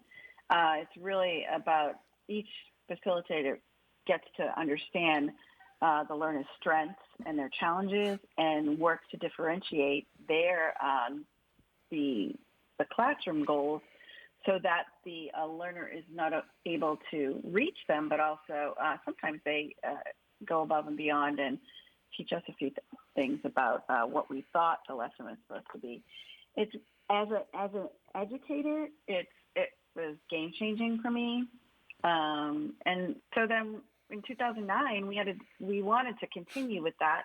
But Amber and Dawn reached out to universities across the country, and they all agreed. This is the funny thing. Most of the think tanks or the people in universities that create what each university is agreed that grades really don't tell you a full story of who the learner is and what they're capable of doing. But unfortunately, through our society and through habit, this is how we as a society measure how well somebody has done. So we needed to continue and embrace grades, but we do that with our own spin. We still look at those holistic categories, and we evaluate through, like, in upper school, we look at how well does a person communicate orally, and in written, we look at their collaborations with others or how well they can contribute to a community. We look at the content. We do evaluate content, but it's not an end-all, be-all. It's not the whole grade. We look at how well they understand the content and are able to express what they understand, how creative they are. That's important because each person is creative, and we're not just talking about art creativity. We're talking about problem solving and understanding math creatively, you know. And then the last one is character, which is the habits we form to be able to accomplish the things that we need to accomplish. So. Yeah. You know, you talk about creativity not just being something that we develop in the art class. Just last segment, we had my brother Big T on, and boy, you give him pastels or oil paint or something like that, and he's not going to know what to do. But you give him a really tough business problem, a customer who nobody's been able to acquire, and he can come up with the most creative solution, the most creative sales pitch idea. So you're right, creativity spreads across the spectrum. Now, Cheryl, I want to stop and talk a little bit about the nomenclature we've been using a little bit this morning. We've talked about upper school versus high school, facilitator versus teacher, learner versus student. You guys at SCVi and iLead, you call things differently. Can you talk about that a little bit? Why change the names of things? A lot of the name change has to do with the processing and being passive as opposed to being active. A student sits there and is waiting for the information to be given to them by a teacher. You know, the teacher is the active verb and the student is the receiver of the action. Whereas a learner is the active person in that equation, learner, facilitator. As a facilitator, my job is to provide you with the information, but as a learner, your job is to be able to take what I'm facilitating and make something of it, create a meaning, create understanding. You know, it's interesting. As you were talking, I was trying to remember earlier in my career when I used to work for one of the local large districts down south here, and I remember as a teacher, not a facilitator, but as a teacher, some of my favorite days of work were our in-service days, our professional development days, because I remember I got to sleep in a little bit, got to dress a little bit more casual, but most importantly, I didn't have to do anything. I just had to wake up and show up because I was the student in that role. And the person who really had to work was whoever was leading the professional development, whoever the teacher was that day. And that's often the way it is for kids in school, right? They wake up, they have no idea what's going to happen that day. That's all the teacher's job. And they go in and they kind of do what the teacher tells them to do, you know, if they feel so inclined. And the teacher works their butt off, and hopefully the student learned a little bit, and then the bell rings at 3 o'clock and the kids go running out, skipping and singing, and the teachers are exhausted and they drag themselves to their car and try to make it home, right? But with project-based learning and the model that you talk about with facilitating, it's kind of the opposite, right? The facilitator kind of sets the stage, and boy, it's the kids that really work and design their own learning. And I know you guys work real hard, but come 3 o'clock at the end of the day, the kids are the ones that are a little bit more exhausted, aren't they? Yes, not this year, but well, this year is a different beast. But it's definitely more active. I just keep thinking about like the beginning of the year when I go back to in the classroom. I am always amazed how completely exhausted I am because of the amount of walking I do in my classroom. I've never sat behind a desk to facilitate lessons. I've never stood in one place to facilitate lesson. It is, you know, I walk around to the groups. First of all, the first couple of weeks, what I do is just build that camaraderie in the classroom so I can actually do the groups. There's a lot of, you know, there's some pride, I think, that, we did the content on the first day. No, I don't understand that because I really believe you need to build relationships on the first couple of weeks. It's important because it makes everything easier for what the type of learning we do is if you build the relationships, you get them all working together and having fun. Then when they have to collaborate on something more challenging, they have that relationship and they can bring fun into the actual content. But you can't do that if you're throwing them worksheets or these the content in the first week or two. Yeah, you've got to build trust and that notion that the classroom is a safe space, right? Where if a kid is musically inclined, they've got no problem singing about the French Revolution or what have you. So we talked a little bit about project-based learning. Can you tell us a little bit about what project-based learning looks like in the classroom, maybe through the lens of some of the projects that you guys have rolled out over the years? It looks like chaos, but it's organized chaos. And so I think when people come and observe them working, and they'll see it, and it's noisy, and kids are walking around, they're getting their own supplies. Usually I'm in there and no one can see me. I'm like usually in a scrum in the middle of the classroom or in a group. And so what it is because isn't that what project planning is in the adult world? Like you go on so many tangents and you get excited about what you're talking about, and you're loud, and you, maybe it might be, no, I don't like that idea. Oh, come on. And it goes back and forth. And I think for so many years, we viewed education as if they're silently doing their work, then you're successful. Well, that is not necessarily true. That's an interesting comparison, because you're right. The sign of a successful classroom traditionally is kids at their desks in rows, quietly, heads down, writing whatever they're writing, working on whatever they're working on. If you go into a business office and all of the employees are at their desks and they're quiet and they've got their heads down, you're thinking, oh, I got here during nap time, right? But instead, a productive office might look like a large conference room with a bunch of people talking at the same time, and maybe somebody on the phone with a client and working things out, somebody up at the whiteboard demonstrating something. So why doesn't our classroom look like that? Well, at SCVi it does, doesn't it? Yeah, it definitely does. And it involves technology. We're in the 21st century, and I am so surprised. I can't even tell you, like, when I was looking at all the boards, all these teachers talking about packets, and I'm like, what and how hard it was to go online. And I'm like, haven't you been online for years? We've been online for years. We've been utilizing computers as a tool for years. I remember at one point we got all our kids iPads, and my children go to the school. So I think my youngest was in 3rd grade when she got her first iPad, and she used it in the classroom. Yeah. So it just is surprising to me a bit, like, well, do you control their phones? No, we have those conversations about, are you making good choices with your phones? But I don't know about you, but when I'm in a meeting and someone comes up with something that sounds interesting to me, I Google it immediately. Right? I Google it, I look it up, I see, oh my gosh, I read about it as the person's talking, and then I'm in that conversation. And that's what business looks like now. That's what education looks like now. And I have a funny story. My kid went to college 2018. And I tell the story all the time because I'm still in shock that this happened.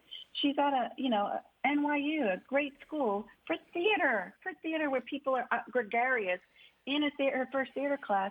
And she said, Mom, the weirdest thing happened in class today. And I'm like, what happened? Well, the teacher, the professor was talking, and I just started talking in the class, and it became a conversation between me and the professor. No one else talked. And she goes, "What? I don't understand." I said, "I understand. Those other learners or those other actors were in programs in which they needed permission to talk." Like that, think about that. That lesson we teach kids in high schools or in junior highs, in traditional schools. Raise your hand before you talk. Don't interrupt the teacher when you're talking. All those conversations create compliant kids. And so a compliant kid in college is going to wait for the professor to ask for questions, ask for contribution. You're absolutely right. Even in a theater class. Yeah. And this world values so much a great public speaker. Well, some of the best public speakers I've ever met in my life are 3 years old. But by the time they get to school, boy, we teach them to stop that really quickly. We're talking with founding facilitator and IB coordinator at SCVi Charter School, Cheryl Sena.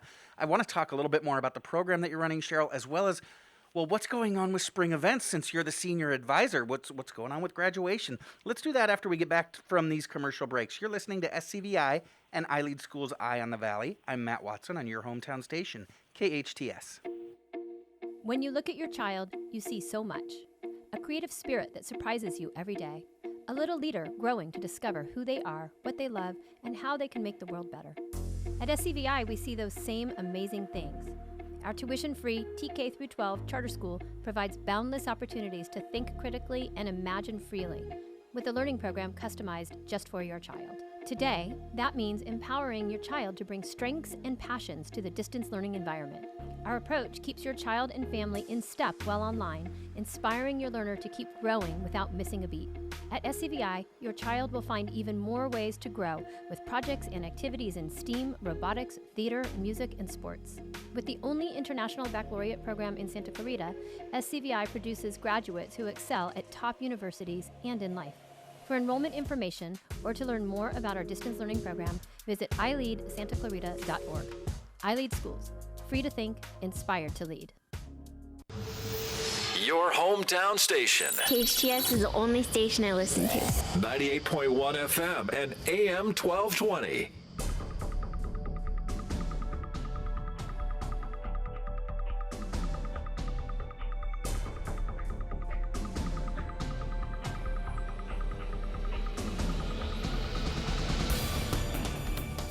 Welcome back. You're listening to KHTS, your hometown station, 98.1 FM and 1220 AM.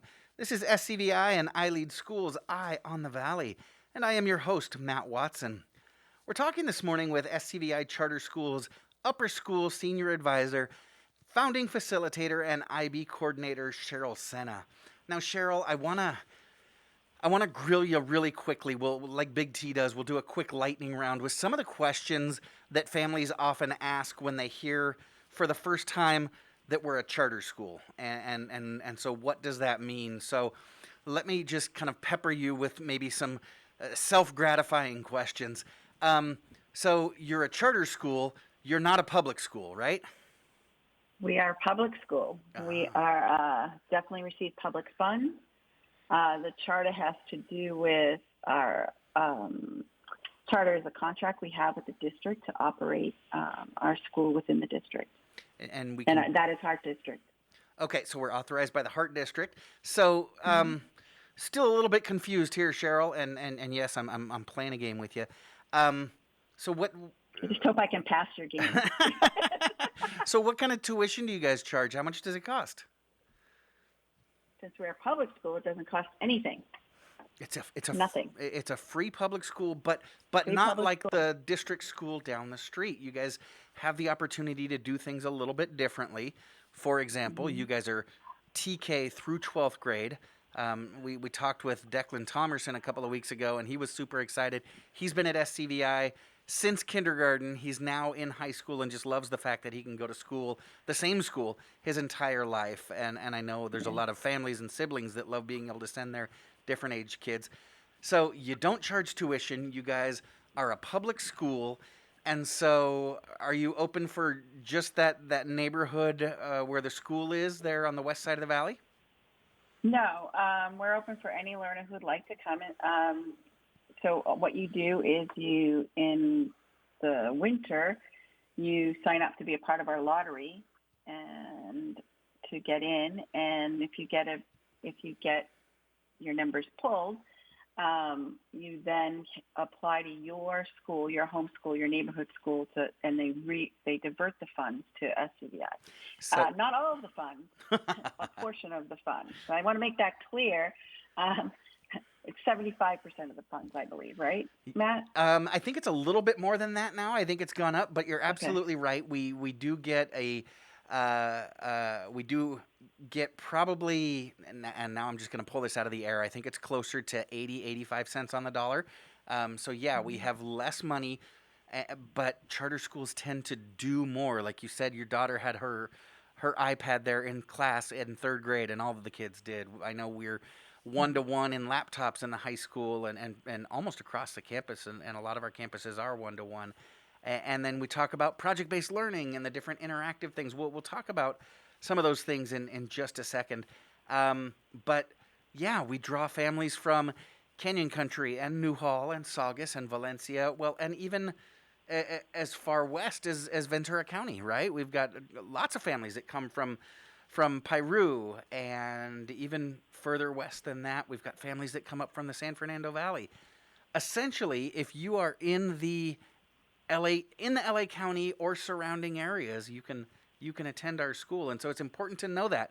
We are a public school. We charge no tuition. It is lottery based, as you can imagine, because our enrollment is limited to the size of our school. So let's get into your role now as senior advisor, Cheryl.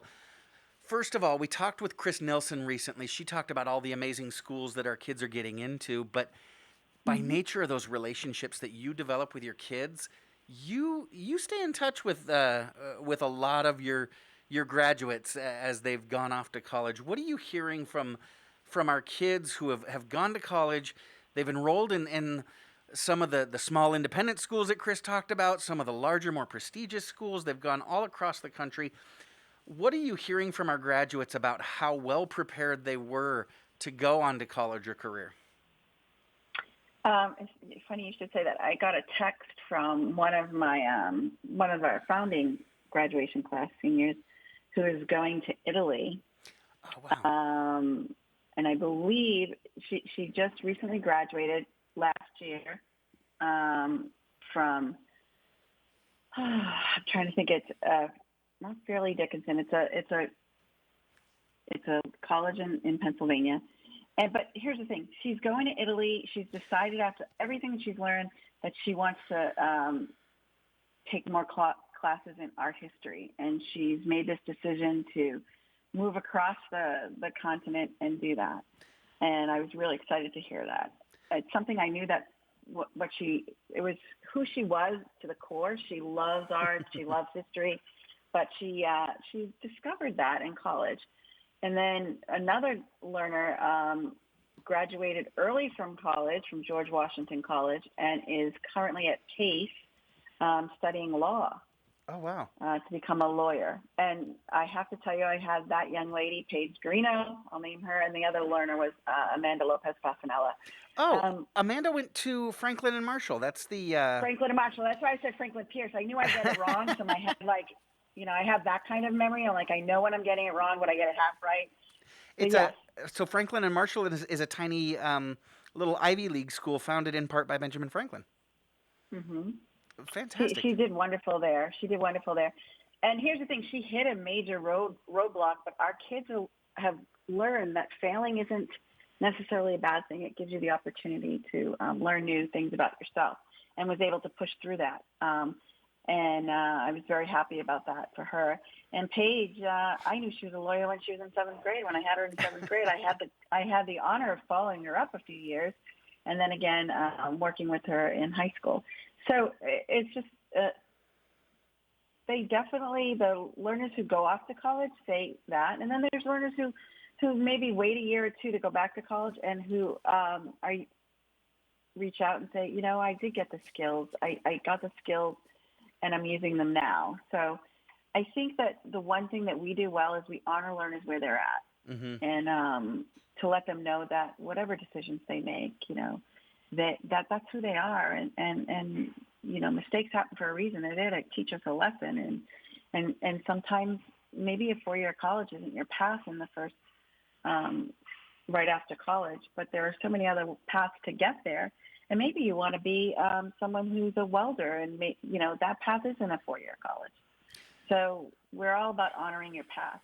Well, you bring up an interesting concept, this idea of path, and that's actually a word that has worked its way back into education these last 10 years or so, is a pathway. Mm-hmm. When we talk about educators, we love to abbreviate everything, right? We talk about CTE, career and mm-hmm. technical education, which really is that. It is developing a career pathway in high school, sometimes even in middle school. So can you talk to us about a little bit about some of the pathways that we're developing at SCVi? I know a lot of your kids are mm-hmm. learning to fly. A lot of kids are learning filmmaking, theater, things like that. We have art, filmmaking, theater, art. A few learners have presented their projects to go out to space to NASA, which is kind of cool. With the CTE, they're looking at theater production, but I believe next year we're going to be introducing coding and gaming as an option for our learners, and what a great fit that is. And I'm going to say that comes from one of our facilitators, Ingrid Moon, and the other facilitator is Cordy Dwyer, and they both saw the passions that our kids had and definitely use those interests to create those two programs. And that's another thing. We don't just create programs and then say, okay, now we got to, if you build it, they will come. Yes. A lot of times it comes from the interest and knowing our parents and knowing our kids, and then, okay, how can we make this happen here? You're absolutely right. I remember when I was upper school director, there were some boys that came to us and said, hey, why don't we have a baseball team? And the answer to that was easy, because you guys haven't created a baseball team yet. Well, the next year we had a baseball team. They went to playoffs, things like that. We do that with sports. We do that with curriculum pathways. And in fact, we even survey our learners every semester to decide what electives we're going to offer the following semester, don't we? Yes. Yeah. and the electives are usually like, one elective that I love the last couple of years has been card games and probability and just problem solving. One of our math teachers does that, and the kids love it, and I often think, like, particularly for kids nowadays, a lot of their gaming is done online, so to have that interaction one-on-one, and to know that because you've met with the kids and you know that they love gaming, and so. Yeah, definitely. And I know you guys have a gaming team out there as well as part of your athletics program, esports. This year we now have an esports team. Yeah. Pretty exciting. Cheryl, I did want to talk to you about graduation, but we're up against a little bit of a break. Can you stick around for a few more minutes?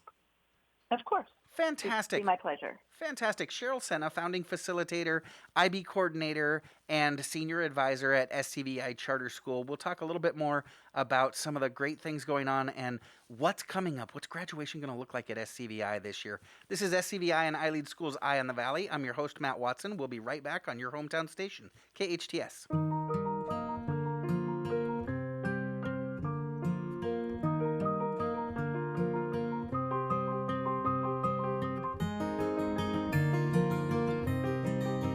With locations throughout the valley, Providence offers the most advanced technology and therapies for treating cancer in Southern California.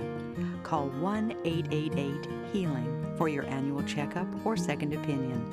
The road to healing leads to Providence. Thank you for supporting Duncan during the COVID-19 pandemic. Duncan is now hiring team members, shift leaders, assistant and store managers in Van Nuys, Burbank, Atwater Village, and Glendale Galleria. Duncan offers competitive pay, career growth, benefits, flexible hours, team member discounts, and a fun work environment. Apply at DuncanDonuts.com and search careers. Try the new avocado toast or grilled cheese sandwich. All Duncan restaurants are independently owned and operated by individual franchises. Your hometown station, KHTS.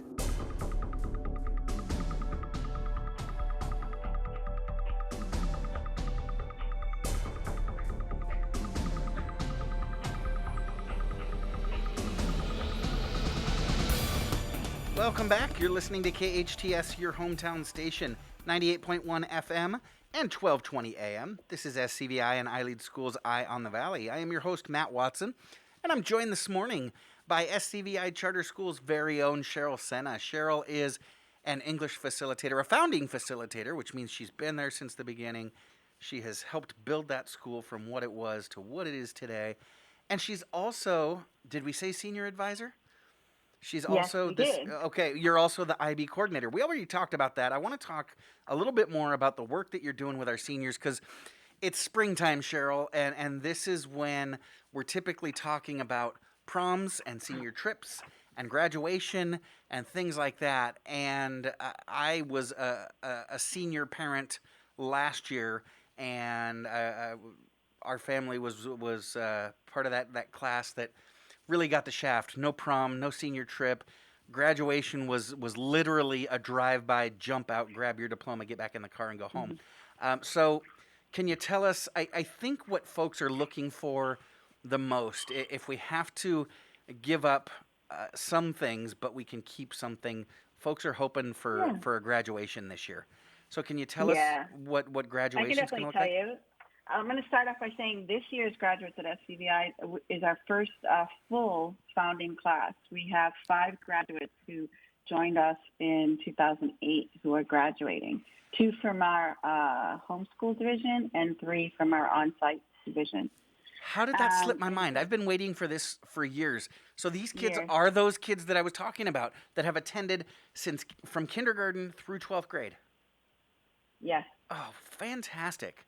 Okay, so very exciting for them. Then we have a whole bunch that have been here for 12 years, including my daughter. So I'm not only the senior advisor this year, but I'm also a senior advisor to a daughter. And so, which I am obligated to tell you because my daughter and her friends, most of her classmates would say, well, the class of 2020 got the shaft. The class of 2021 got an even bigger shaft.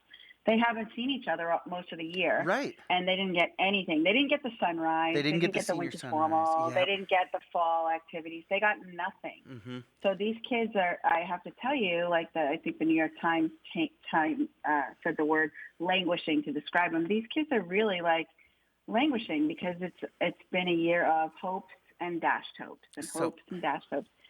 Tell me they're not going to graduate on Zoom, Cheryl. Tell me they're not going to graduate on Zoom. No, they are not. Okay. Although they are not. Thank every power possible. And that, I'm going to tell you, talk about, it's been whiplash going back and forth. Are they graduating on Zoom? Are they not? And that's only a decision that's come down the pipelines in the last week or so. Mm-hmm. So I'm pretty excited that we're moving forward with that, which makes our plans, hectic at this point. Okay, now we're going forward, but we have to make sure we put everything, a whole year's worth of planning in a little bit of time. So they're definitely graduating. And in November, when we were just starting to go, right about to go, we knew we were going to go on lockdown again. It was the cards were in, you could see what was going to happen. I met with Castaic Lake about doing a drive-in instead of a drive-through graduation, just in case. And I secured Castaic Lake. We're a small school, so we can do other things. So I secured a beautiful spot up by the West Ramp, and I'm so excited that we don't have to do a drive-in. We can actually rent chairs and have our graduation outside with the lovely background of the lake. And seeing that our school is located in Castaic, I can't think of a better background and a more beautiful place to celebrate this milestone. At the beginning of the year, I said to them, we have one compass. Our compass point is to get to a live graduation. And so I'm pretty excited about that. And they are too. I mean, they're sad that they can't go to Grad Bash. That was recently a no-go. Kind of kibosh. I know Magic Mountain and different places are opening, but it's just, as far as a school event goes, it's a risk. It's a risk. And I think that's the part where we're all excited about opening up, but there's still the risk that what if we go to this event and then we forget our compass point and there's an infection rate and then we can't have our live graduation. So I keep telling them, live graduation, that's our compass point because they deserve it. They made it. I mean, think about it. They pushed through a year like no other year and found the resilience and found, I have to tell you, there are some days I don't want to get up and go on Zoom again. So they're doing this in the year that's supposed to be all their life. They're told, senior year, it's the best year of your life in school. And this is their senior year. Yeah. And so they made it, and they're going to cross it, and we're all going to be cheering them on. And if you've never been to an SCVi graduation before, Cheryl, I know, and we'll get it from you later on, I know you're going to have streaming information so that even listeners, extended family members can watch online. If you have never been to an SCVi graduation, you have no idea what high school graduation can be. Each and every kid gets spotlighted, right? It's not just the valedictorian that gets highlighted. I mean, Cheryl, I've been to graduations at SCVi where I don't know any of the graduates, but by the end of graduation, I know every one of them. I know who they are. And that's... Go ahead. You know who they are. Well, that's something special that we do, and we usually do this very technical graduation. So they're actually going to have graduation carried through 2 days this year because we have to do the technical part aside from because I call it old school graduation. We're going to do an old school graduation, and we're still going to say all those wonderful things about each learner, but we're just not going to have the screens up and viewing it. But Right. I think we're looking at ways to make that part special too. And yeah, we always look at making it personable and special, because that's the relationship we've had with the learners while they're at our school. So to do a generic graduation wouldn't necessarily be okay. The other thing is we just picked our speakers. Any graduate can speak at SCVi. Any graduate. We don't do valedictorian. We don't do class rank. Any person who has something to say auditions and will speak at the graduation. And we get some of the greatest speeches that you've ever heard at a high school graduation. It actually is, it's phenomenal. Now, we've talked about the great things that you do to prepare your kids for college, for career, for the future. We talked about testing and accountability a little bit, but let's talk a little bit more about that. You have, and you're in charge, in fact, of one of those measures that does hold our kids accountable to make sure, are we ready to call you an SCVi graduate yet? I'm talking about the senior defense, where our kids have to come in and defend 13 years of education. So can you tell us in about a minute or so what that looks like? Yes, and we're in the deep into it. We go into dress rehearsals next week for it. It is called the Senior Defense, and the driving question of this particular project is, how am I ready for my next steps in life? Basically, it is it's a presentation of your portfolio, and it's what you would do in a job interview. If your job interview included taking a piece of work that shows you're the best to be hired, this is and really breaking it down on a few categories. They look at first of all, they have to decide what their next steps are. This is, am I going to college? Am I taking a gap year? There's some who are like, I have no idea what I want to do. Okay, well, what's your next step? Figuring that out. What do you need to know? Or how are you ready to figure that out in your life? And then they look back through their 4 years of school at SCVi, or some of our transfer learners will look at their other components. And also they look at their lives. Like some of our athletes sometimes say, you know what, the work I did as an athlete shows how I'm prepared for my next steps in my life. Okay. And then they have to break it down. What content, what social emotional skills did you use? What ILEAD learner outcomes or graduate outcomes, career and college ready, social emotional, and the third one is academic engagement. And so they really dissect what they've done, and they present it to a committee of 6 people, 2 from our school, 2 from our organization. And this is where I say an appeal to everyone in the community. Any Santa Clarita Valley community member can come in and be a part of that process. Maybe we can post my email, Sarah, if you're hearing, where people get in touch with me. And their half-hour, it's a 10-minute presentation. They present to the panel for 10 minutes. We ask them follow-up questions for 5 minutes. We send them into a breakout room. In the past, we just let them leave the room. Zoom makes it so much easier, I must say. We send them into a breakout room, and then we discuss whether or not they pass this process or they redo. They no fail. We tell them, we bring them back, and we have a conversation about, okay, you did this well, but these are the 3 areas that you need to build upon, and they have to redo it. And you can take a second shot at it. Here's the thing that we discovered. It was the missing piece in our process, because it's real reflection in real life reasons. And at the end of it, the learner leaves, the graduate leaves knowing, because we say, congratulations, you're a graduate of SCVi. At that point, you've been approved to graduate, and they know that they're ready. Where before you just, you never get told you're ready by your schools. You like, did that just happen? Did I just graduate? They know they're ready because they've proved it to a panel. And if you want to be part of that panel, you can email Cheryl at cheryl.sena at scvi-k12.org. That is all the time that we have for today, friends. I'd like to thank Artistic Director of Mission Opera and Associate Professor of Music at LA Mission College, Dr. Joshua Wentz, SCVi Charter School Leader Cheryl Sena, Big T Engineer Patty, Producer Sarah, and thank you for listening. Stick around. Phil Nordella's coming up. Join us again next week and every Friday at 8 to 10 a.m. I'm Matt Watson with SCVi Charter School and iLead School's Eye on the Valley on your hometown station, KHTS.